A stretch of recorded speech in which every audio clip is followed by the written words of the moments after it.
Welcome students. इस video में हम टॉप 10 क्वेश्चन सॉल्व करेंगे चैप्टर नंबर 1 रियल नंबर्स के।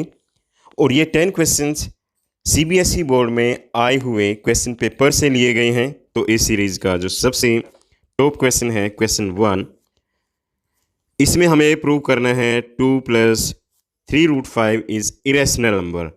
2014 में ये क्वेश्चन आ चुका है और इस तरह के क्वेश्चन 2009, 2010, 2011, 12, 14, 15 एंड 18 में आ चुके हैं। यानी थोड़ा सा चेंज कर करके ये क्वेश्चंस पहले आए हुए हैं। तो इसको सॉल्व करने के लिए हम 2 + 3√5 को रेशनल लेट कर लेंगे, जो a/b के इक्वल आ जाएगा।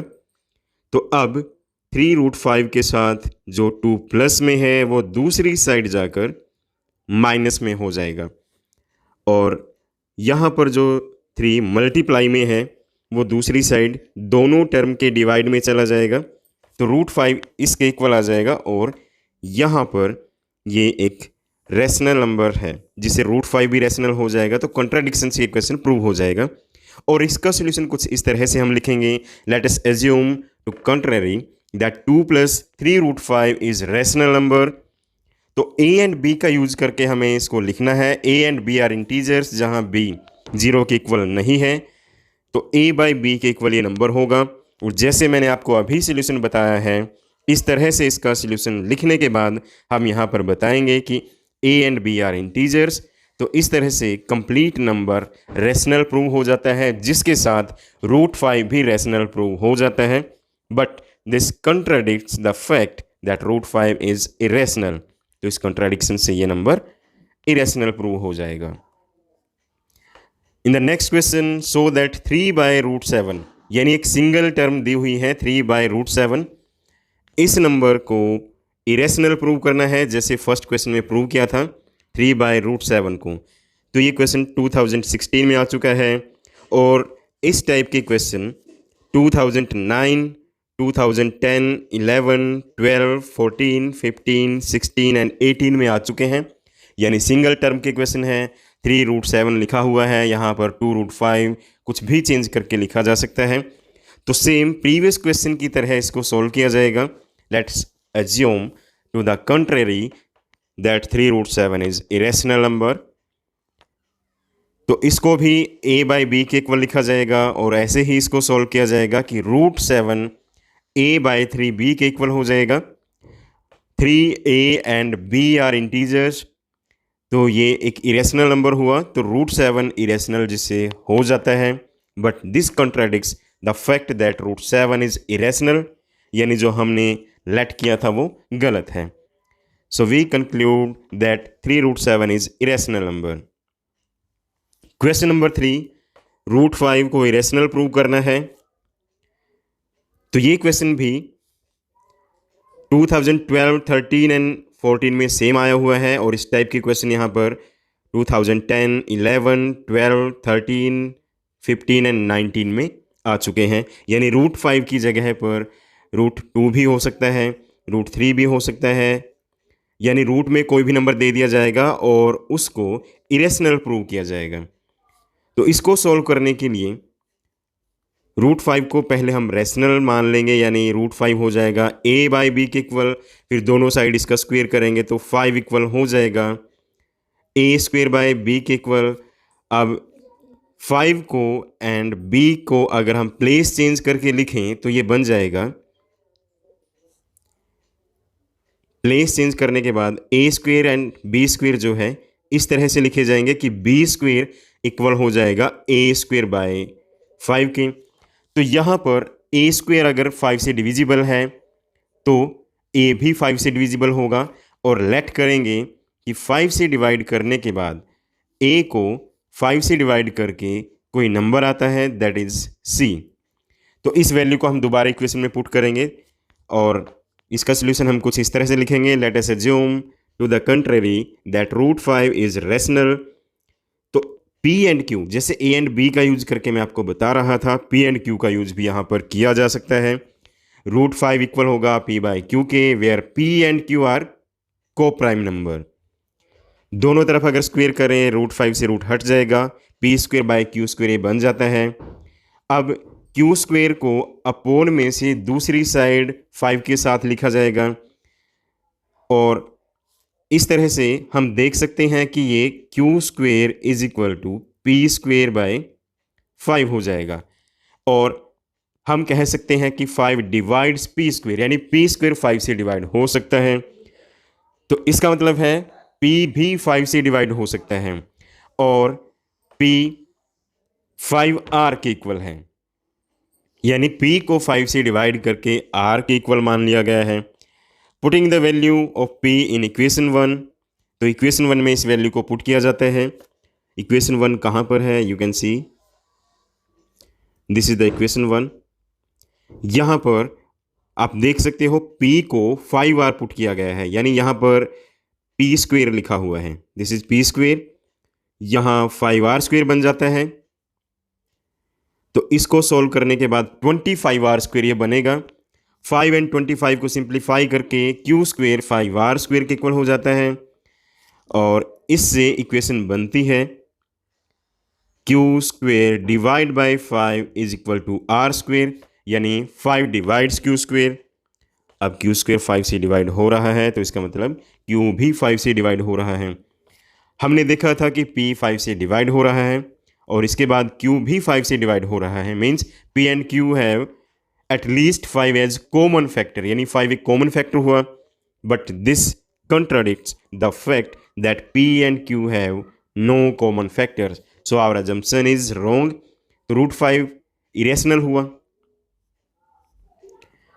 Now the question number 4, find the LCM of 96 and 360 using fundamental theorem of arithmetic।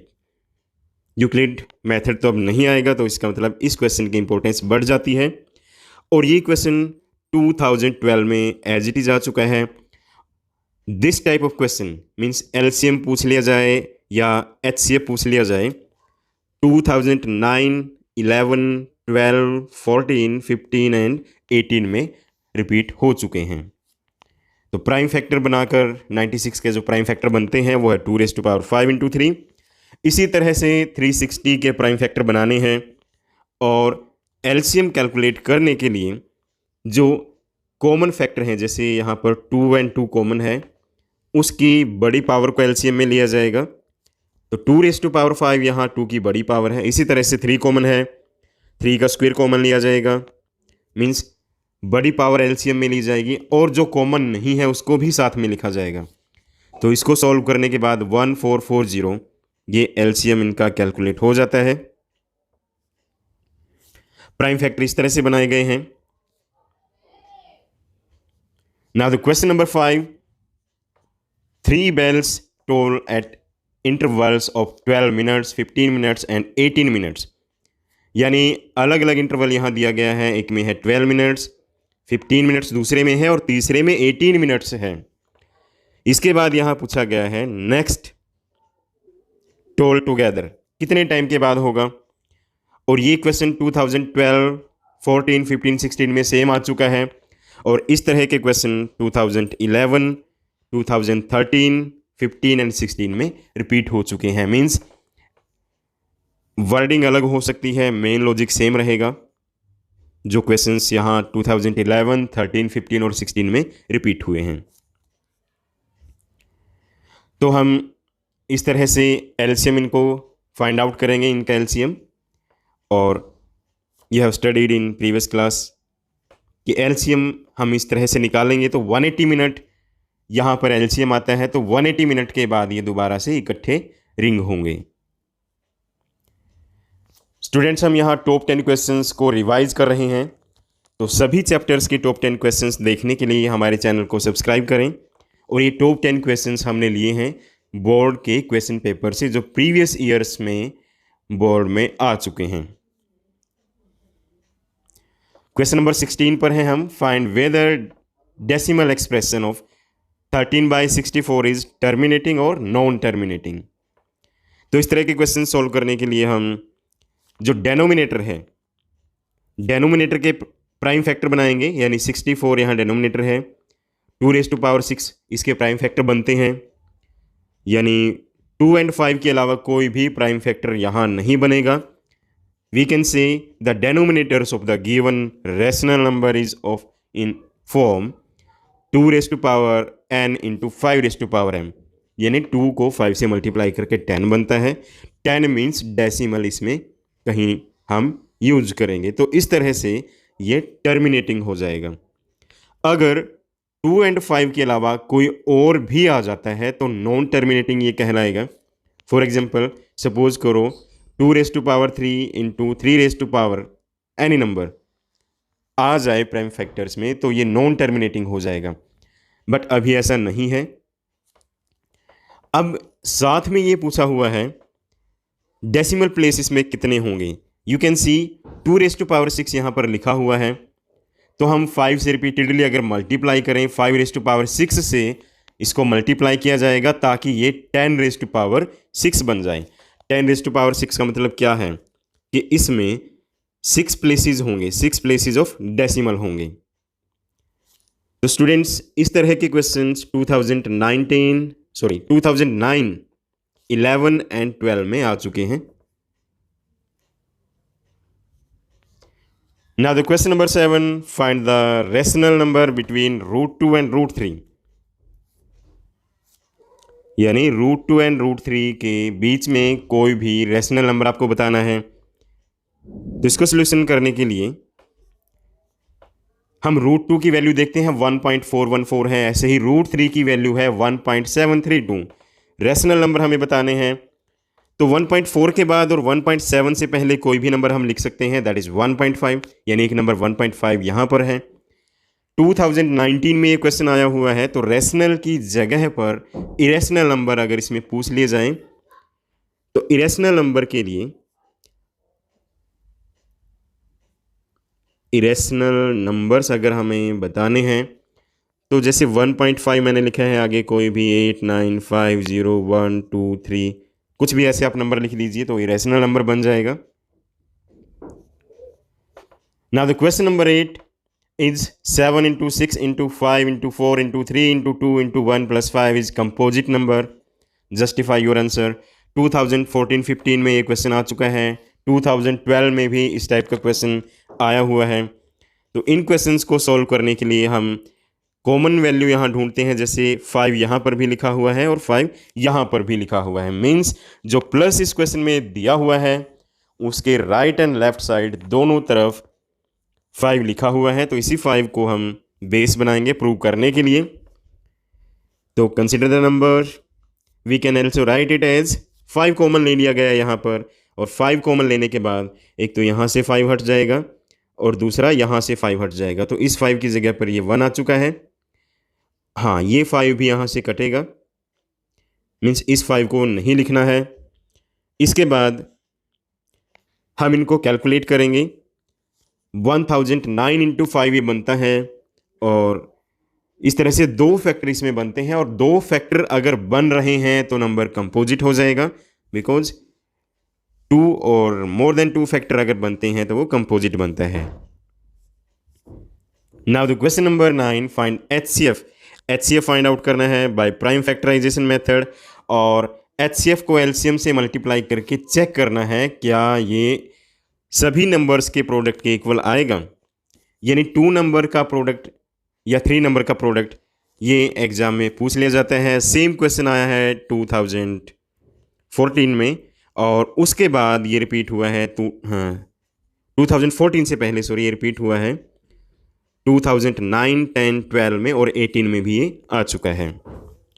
तो सिंपली इसको सॉल्व करना है. हमें प्राइम फैक्टर्स बना लेने हैं सभी नंबर्स के और HCF फाइंड आउट करने के लिए जो नंबर्स कॉमन होते हैं उन्हीं को हम लिखेंगे.